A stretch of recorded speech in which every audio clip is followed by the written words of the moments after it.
Astma, nafas qisishi. Kasallikning kelib chiqish sabablari. Hozirda astma kasalligining juda ko'p turlari va ularning kelib chiqish sabablari aniqlangan bo'lib, tabobatda bu kasallikka qarshi kurashishning asosiy va samarali vositalarini ishlab chiqishga harakat qilinmoqda. Ko'pincha o'pka, nafas yo'llari, bronxlarining yallig'lanishi natijasida nafas siqilishi paydo bo'ladi.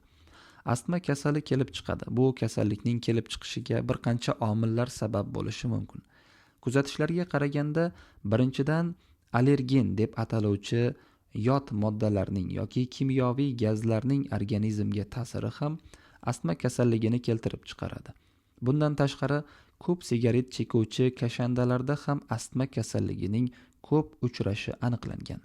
Turli xil chang zarralari, gazlarning isi hamda bug'simon zarrachalarning chuqur nafas yo'llariga o'tib, organizmga, ayniqsa nafas yo'llari faoliyatiga salbiy ta'siri ham kasallikning kelib chiqishiga sabab bo'lishi mumkin. Ayrim tadqiqotchilarning fikricha, astma kasalligining kelib chiqish sabablaridan biri bu yashab turgan joy havosi, iqlimi uzoq vaqt davomida kishi organizmiga moslashmaganligi va tabiatiga to'g'ri kelmasligidan nafas yo'llari yallig'lanib, o'pkada va boshqa a'zolarda balg'amga o'xshash hiltlar yig'ilib, nafas yo'llarini berkitib qo'yishi va shu tufayli havo yetishmasligi oqibatida nafas siqilishiga olib kelishi mumkin. Bu holni yaxshi bilgan bemor havo iqlimni uzoq joylarga borib o'zgartira olsa, 1-3 kundayoq kasallikdan forig' bo'lib, natija samarali bo'lishi mumkin. Qaytaramiz, bu holni yaxshi bilgan bemor havo iqlimni uzoq joylarga borib o'zgartira olsa, 1-3 kundayoq kasallikdan forig' bo'lib, natija samarali bo'lishi mumkin. Bolgariyalik tadqiqotchi Vanganing fikricha, astma kasalligini kelib chiqish sababi kishi terlab charchagan paytda sovuq suv ichib qo'yadi degan. Bronxial astma kasalligiga chalingan bemorning vaqti bilan nafasi siqiladi. Havo olishi qiyinlashib, bo'g'iladi. Bu kasallikning asosiy belgilari tez nafas olish, hansirash, ter bosish, nafas yetishmasligi, bezovtalanish, ba'zan esa xuruj o'ta qattiq bo'lganida lablari va tirnoqlar ko'karishi kuzatiladi. Yurak urishi tezlashadi. Ko'pincha astma xuruji boshlanishidan avval yo'tal, burun va tomoqning qattiq qichishi va achishi, holdan toyish belgilari seziladi. Xuruj mobaynida oz miqdorda oq ko'pik yoki sarg'ish balg'am tushgach, bemor yengil tortadi. Bemor o'ta og'ir ahvolga tushib qolmasligi uchun davo choralarini kasallik alomatlari sezila boshlashi bilanoq qo'llay boshlashi maqsadga muvofiqdir. Shu borada Abu Ali ibn Sino aytadi: Agar balg'am tanda aylasa vatan, uni kuchaytirma, u xavfli dushman. Balg'amki badanda imorat qilur, tanangni yemurur va g'orat qilur. Kasallikni davolash usullari. Astma kasalini davolash uchun bemor o'zini kasalini bilgan holda vrachlar ko'rsatmasiga binoan har xil narsalarni qabul qilavermasdan, davolovchi vrach bilan maslahatlashib, shu kitobda yozilgan shifobaxsh ne'matlardan birini olib, mijoziga qarab o'z tanasiga mos kelgan holda tanlab, ixlos bilan davolansa, maqsadga muvofiq bo'ladi va yaxshi natijalarga erishadi. Astma kasaliga davo sifatida quyidagi shifobaxsh ne'matlarning alohida ta'siri va ularning ishlatish uslublarini keltiramiz. Piyoz. Luk repchati. Tuxumdan kattaroq bitta yoki ikkita piyozni tozalab, qirg'ichning katta teshiklaridan o'tkazib yoki pichoqda to'g'rab bir kosaga solinadi. Darhol kosa atrofi sochiq bilan o'raladi. O'rtasi ochiq bo'lishi kerak. Ana shu ochiq joyiga burun bilan og'izni qo'yib 5 daqiqa burun bilan, 5 daqiqa og'iz bilan chuqur nafas olish kerak bo'ladi. Nafas olganda burun bilan olib, og'iz bilan nafas chiqarish kerak. Piyoz burundagi bronxdagi yallig'lanishni sekin yo'qotadi. Tez shamollashni oldi olinadi va o'sha zahotiyoq nafas olish bir muncha yaxshilanadi. Bu muolajani kasallik og'ir bo'lsa, birinchi 10 kunda 3 mahal ovqatdan oldin, ikkinchi 10 kunlikda kuniga 2 mahaldan, erta bilan, nahorda va kechqurun bajariladi. Ikkinchi oydan boshlab har kuni bir marotabadan shu usulni qo'llanib turilsa, o'pkaning yuqori nafas qismlari, bronxlar yallig'lanishi yo'qolib, nafas olish ancha yaxshilanadi. Bolgariyalik bashoratchi Vanga astmani quyidagicha davolashni tavsiya etadi. 40 bosh o'rtacha piyoz olinib, tozalab, ustidan piyozlar cho'kadigan qilib suv quyiladi. Bir ozdan so'ng ular ho'llangandan keyin olinib, ustiga yarim litr chakanda moyi, ya'ni ablipixovoyi maslo solinadi va eziladi. Ezilgan piyozlarni bemor bir osh qoshiqdan kuniga 2-3 mahal ovqatdan yarim soat oldin yeb turadi. Sarimsoq, chesnok umuman o'pka kasalida tez shamollaydigan, ayniqsa qish faslida o'pka kasalidan qiynalayotgan bemorlarga sarimsoqning 2 bo'lakchasi ezgichda eziladi. Bir osh qoshiq olma sirkasi yoki bir dona olmani mayda qilib kesib ezib qo'shiladi va yarim choy qoshiq asal bilan aralashtirilib, undan har kuni yangi tayyorlab 3-4 mahal 1-2 osh qoshiqdan ichib turilsa, nafas olish osonlashadi. Undan tashqari tez shamollamaslik uchun kuz boshlanishidan boshlab qishi bilan to ko'klamgacha sarimsoqni har kuni 2-3 mahal iste'mol qilib turilsa, shamollashning oldi olinadi. Yana boshqa usul. 1 kilogramm quruq o'rtacha kattalikdagi sarimsoq olinadi, pichoq bilan tozalab, maydalab 3 litrli bankaga solinadi. Ustidan 1 litr aroq quyiladi. Banka og'zini kapron qopqoq bilan 15-30 kunga yopib qo'yiladi. Shu qorishmadan 1 choy qoshiq olib qaynatilgan 1 stakan sutga solib aralashtirib, ovqatdan 15-20 daqiqa oldin ichiladi. Kuniga 3 marta. Bu aralashmani oktyabr oyidan boshlab to may oyigacha ichib turiladi. Yoz oylarida tanaffus qilinadi. Ushbu qorishmaning dorivorligi shundaki, tanadagi ortiqcha zararli cho'kmalar tozalanadi. Tez shamollash bora qoladi. O'pka siqilishi yaxshilanadi. Infarkt, miokardini oldi olinadi. Ko'zning ko'rish qobiliyati yaxshilanadi. Turli shishlarni paydo bo'lishiga imkon berilmaydi. Inson yosharganday bo'lib, yaxshi eshitib, yaxshi ko'radi. Behi, ya'ni ayva. Behi mevasi qadim zamonlardan beri shifobaxsh meva sifatida ma'lum bo'lgan va uning bir qator ijobiy xususiyatlari haqida turli xil manbalarda yaxshigina fikrlar bayon etilgan.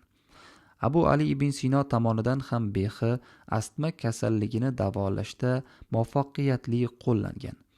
Behi urug'ining bir qoshiqdan tayyorlangan maxsus damlama balg'am ko'chirishda va yengil nafas olishga yaxshi yordam beradi. Behi mevasining urug'ini olib tashlab, ichiga dumba va asal solinib, qopqog'i yopilib, qog'oz paketga solinib, gaz duxovkasida past olovda 25-30 daqiqa pishiriladi. Tayyor behi issiqligida iste'mol qilinadi. Ajralib chiqqan shirasini ham ichish zarur. Iste'moldan keyin chuqur nafas olish kerak. Balg'amlar pishib, ko'chishi osonlashadi. Muolajani 10 kun takrorlash lozim. Abu Ali ibn Sino inson tanasidan balg'amni yo'qotish uchun foydalanish mumkin bo'lgan quyidagi maslahatlarni keltiradi. Har kuni nonushtada 21 donadan mayiz yeb turilsa, tanadan balg'amni tezda daf qilishini unutma. Va yana agar turpni qaynatib asal bilan qo'shib yeb turilsa, og'izdan suv kelishini yo'qotadi hamda balg'amni ketkazadi. Balg'amni ko'chirish vositalaridan yana biri anjir hisoblanadi. Abu Ali ibn Sino tavsiyasiga binoan anjir mevasini sut bilan qo'shib qaynatib ichilsa, u balg'am ko'chiruvchi va yo'tal qoldiruvchi vositadir. Anjir mevasining qoqisidan tayyorlangan damlama og'ir yo'talni qoldiruvchi vosita sifatida tavsiya etiladi. Damlamadan ovqatdan oldin kuniga 4-5 mahal bir piyoladan kamida 3 kun ichish tavsiya etiladi. Qadimiy risolalarda deyiladi: gar nafas siqsa kishida o'rnidan turgach nahor yaxshi hidli narsalarni aylasin o'ziga yor. O'rik. O'rik mevasi va danagi tarkibida juda ko'p foydali moddalar, darmon-dorilar borligi aniqlangan. Undan tashqari karotin moddasi, organik kislotalar, efer moylari, temir, mis, marganets, kalsiy, magniy mikroelementlarining ko'pligi uning shifobaxshligini oshiradi. O'rik urug'ining damlamasi nafas yo'llarining yallig'lanishida davo sifatida ishlatilgan. O'rik urug'ini quritib, havonchada yanchib, un shaklida yarim choy qoshiq miqdorida 4-5 hattoki 6-8 mahal iste'mol qilish tavsiya etiladi. O'rik turshagini ham muntazam ravishda qaynatib ichib turish, ayniqsa qish faslida bemorlar uchun foydali hisoblanadi. Bodom. Bodomning achchiq va chuchuk turlari mavjud. Abu Ali ibn Sino achchiq bodomning urug'i va moyini yo'talda, astmada, o'pka silida, qon tupurishda ishlatgan. Ishlatish uchun achchiq bodom urug'idan juvozda yoki boshqa usul bilan siqib yog' olinadi va shu yog'idan bir choy qoshiqdan kuniga 3-4 mahal ovqatdan yarim soat oldin ichib turiladi. Moyini olishning iloji bo'lmaganda achchiq bodomning danagini urug'i bilan olib, havonchada yanchib, maydalab, yarim litr qaynab turgan suvga 2 osh qoshiq solib bir necha soat damlab qo'yiladi. Damlamadan kuniga 3-4 mahal ovqatdan oldin yarim piyoladan ichib turiladi. Karam. Oddiy bo'lishiga qaramay bu o'simlikda ham turli xil shifobaxsh darmon-dorilar, A, B, C, D vitaminlarining ko'pligi bizga ma'lum. Muolajalardan ma'lum bo'lishicha, karam suvi ta'sirida inson terisi va muskullari suvga tushgan nondek bo'kar va bo'sh bo'lib qolar ekan. Karamning siqib olingan shirasiga ma'lum miqdorda kunjut moyi qo'shib aralashma tayyorlansa va u bilan tomoq chayilsa, nafas olish yengillashadi va bo'g'ilib qolgan ovoz ochiladi. Kunjut. Uzoq yillardan beri oziq-ovqat sanoatida hamda turli kasalliklarni davolashda qo'llanilib kelingan Abu Ali ibn Sino kunjut urug'i va moyi teng miqdorda aralashtirib 10 kun davomida astma kasalligida kuniga 3 mahal bir choy qoshiq miqdorida ovqatdan yarim soat oldin ichib turishni tavsiya etgan. Chilon jiyda. Uning mevasi tarkibida qandlar, organik kislotalar, ko'p miqdorda C darmon-dorisi, oshlovchi moddalar bor. Abu Ali ibn Sino va xalq tabobatchilari chilonjiyda mevasidan tayyorlangan damlamani ko'krak og'riganda, balg'am ko'chiruvchi, o'pka tonusini ko'taruvchi va boshqa ichak kasalliklarida ishlatishgan. Chilonjiyda mevasidan damlama tayyorlash uchun og'zi yopiladigan idishga 1 stakan qaynab turgan suv quyilib, ustiga 20 gram maydalangan mevadan solib 1 soat damlab qo'yiladi. Damlamadan kuniga 3 mahal och qoringa 2 osh qoshiqdan ichiladi. Soxta kashtan. Manzarali daraxt sifatida o'stiriladi. Gullari oq yoki oq pushti rangli, shoxlari uchida tik joylashgan, shingilga to'plangan, mevasi dumaloq, tikonli po'st bilan qoplangan. O'simlik guli novda po'stlog'i va mevasi yig'ib quritiladi. Po'stlog'i tarkibida saponin, eksulin, fraksin, yog' va boshqa moddalar bor. Gulida butin, pektin moddalar, urug'ida kraxmal, saponin, yog' va boshqa birikmalar mavjud. Xalq tabobatida soxta kashtan po'stlog'idan tayyorlangan qaynatma, bronxit, astma va shamollash oqibatida kelib chiqqan bot va boshqa kasalliklarda tavsiya etiladi. Po'stlog'idan damlama tayyorlash uchun idishga 2 stakan qaynatib sovutilgan suv quyib, ustiga maydalangan po'stlog'idan 1 choy qoshiq solinadi va 8 soat qo'yib qo'yiladi. So'ngra dokadan suzib damlamadan kuniga 4 mahal chorak stakandan 10 kun ichib turiladi. Ko'ka. Ko'ka ya'ni machexa. Tog' bag'rida o'sadi, bo'yi 5-25 santimetrgacha yetadi. Ildiz poyasidan gul hosil qiluvi bir nechta shoxlamagan poyalar o'sib chiqadi. Guli sariq tilla rang, tarkibida achchiq glyukozidlar, saponinlar, karonin, S darmondorisi, efir moyi, organik kislotalar va boshqa moddalar bor. Abu Ali ibn Sino ko'ka o'simligining bargini guli bilan ko'krak og'riganda, nafas olish qiyinlashganda, nafas yo'llari yallig'langanda va yo'talda balg'am ko'chiruvchi dori sifatida damlama qilib bemorga ichirgan va bemor shifo topgan. Bulardan tashqari bargini tuyib nafas qishish, hansirash va nafas olish qiyinlashganda o'rab chekishni buyurgan. Bargdan va gulidan damlama tayyorlash uchun 1 litr qaynab turgan suvga quritilgan va maydalangan barg va gulidan 20 gram solib damlanadi. So'ngra dokadan suzib kuniga 4 mahal yarim stakandan ichiladi. Bolgariyalik bashoratchi Vanga bolalarda astma kasali bo'lsa, ko'ka bargini 40 tasini olib, yarim litr qaynagan suvda bir necha daqiqa qoldirib, keyin shu barglarni bolalarning ko'kragiga qo'yishni buyurgan. Yana buyurganki, har kuni bir bosh piyozni tozalab, o'rta o'zagini siqib chiqarib, ichiga bir choy qoshiq shakar solib, ozgina turganidan keyin bolalarga kasallikdan tuzalgunicha yeb turishni buyurgan. Momiya. Qadim zamonlardan beri xalq tabobatida juda ko'p kasalliklarga qarshi davo sifatida ishlatilib kelingan, lekin ko'pchilik odamlar momiyo to'g'risida hech narsa bilmaganlar. Ba'zilar esa momiyo faqat suyak singanda ishlatiladi xolos deb o'ylaydilar. Momiyo tabiatning ulkan kashfiyoti. U davo xususiyatlari ko'lami juda keng bo'lgan tabiiy antibiotik hisoblanadi. Momiyo organizmda kasallikni o'zi topib oladi va kasallikka shifo bo'ladi.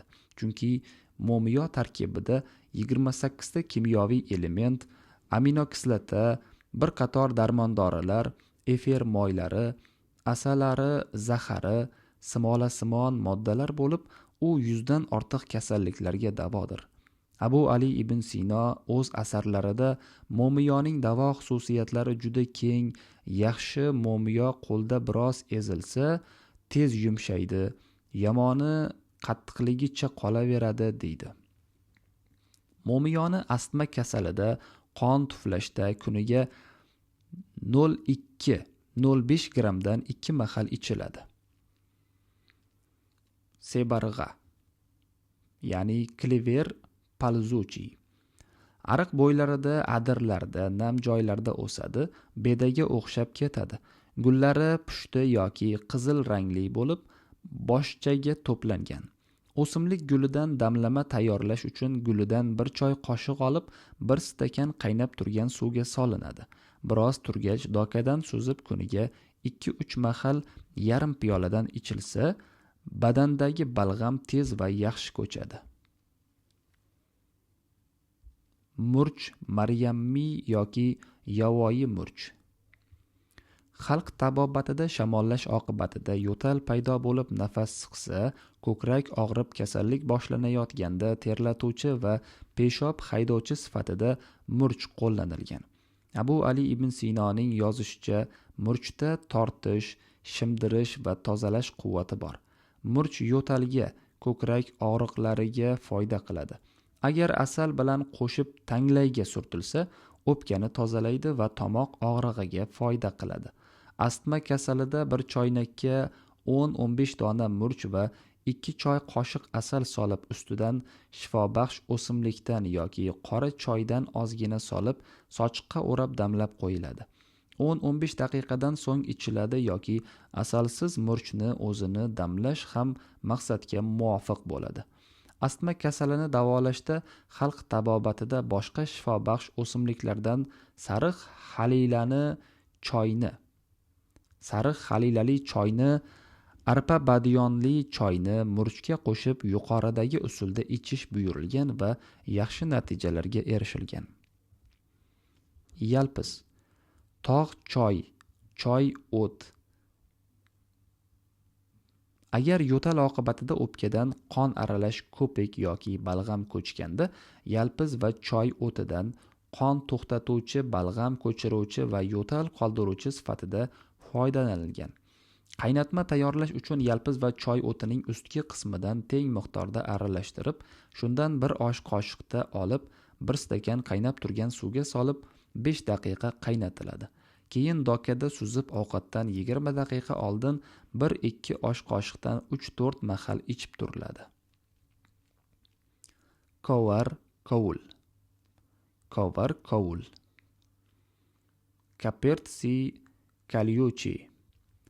Ariq bo'ylarida, poyiz yo'llarida, devor tagida, adirlarda o'sadi. Bo'yi 2-3 metrgacha yetadi. Tikonli, bargi yumaloq.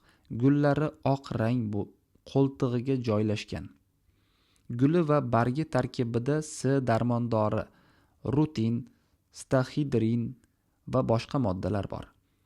Ibn Sino qovul guli va bargidan olingan damlamadan astma kasalida, nafas qisishda 2 osh qoshiqdan kuniga 3 mahaldan ichirgan. Bo'yi madoron. Bu o'simlik ko'proq qir, adir, tog' yon bag'rlarda o'sadi. O'simlikning 2 turi uchraydi. Birinchisi bo'yi 20-60 cm gacha yetadigan xushbo'y o't o'simlik, poyasi bir nechta tik o'suvchi yuqori qismli shoxlagan, bargi poyada ketma-ket joylashgan. Gullari oqish savatchaga to'plangan. Ikkinchisi boshog'riq o'ti bo'yi 15-80 cm gacha. O'ziga xos xushbo'y hidli o't o'simlik. Poyasi bir nechta tik o'suvchi shoxlanmagan, bargi poyada ketma-ket joylashgan. Gullari sariq savatchaga to'plangan. Bo'yi madoron tarkibida efer moyi, E va S darmondorlari, karotin, kamfora va boshqa moddalar bor.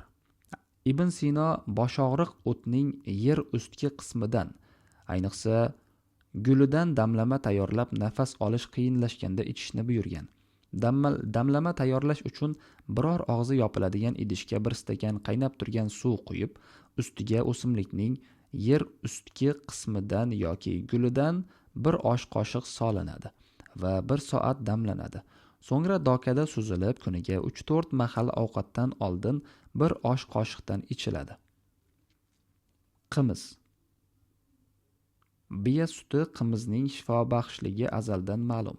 Qimiz tarkibida o'ta foydali va oson o'zlashtiriladigan oqsil bor. 1 litr ot sutida 20 grammgacha oqsil moddasi, 0,5 yoki 2,5% gacha spirt bo'ladi. Qimiz organizmda juda tez singadi. Natijada modda almashinuvi yaxshilanadi. Astma kasalida bemor yoz kunlari 2-3 oy mobaynida har kuni ovqatlanishdan oldin 1-2 stakan qimiz iste'mol qilib turilsa yaxshi shifo topadi. Bilasizmi? Har kishi anjir tanovul aylasa, kun-tun mudom ko'ksidan balg'amni haydab bartaraf qilgay tamom. Yana Ibn Sino saboqlarida shunday deyiladi. Murchni mayiz bilan teng miqdorda qo'shib chaynab yursa kishi, yopishqoq balg'amni ko'chirib tanda qolmas unda g'am u tashvishi.